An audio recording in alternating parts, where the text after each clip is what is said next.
নমস্কাৰ বন্ধুসকল, আপোনালোকে চাই আছে আসাম স্পোৰ্ট ইউটিউব চেনেল।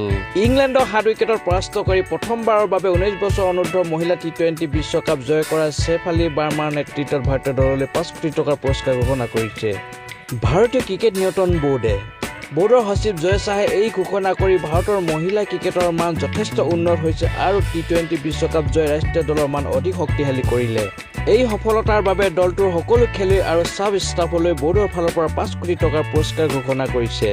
অহা বুধবাৰে আহমেদাবাদৰ নৰেন্দ্ৰ মোদী ষ্টেডিয়ামত ভাৰত আৰু নিউজিলেণ্ডৰ মাজত হ'বলগীয়া টি20 শৃংখলা অন্তিমখন মেচ অনুষ্ঠিত হ'ব আৰু টি20 বিশ্বকাপ জয়লাভ কৰা ভাৰতীয় মহিলা দলটোক সেইদিনা নৰেন্দ্ৰ মোদী ষ্টেডিয়ামত ভাৰতৰ ক্ৰিকেট নিয়ন্ত্ৰণ বোৰ্ডে 5 কোটি টকাৰ পুৰস্কৃত কৰিব।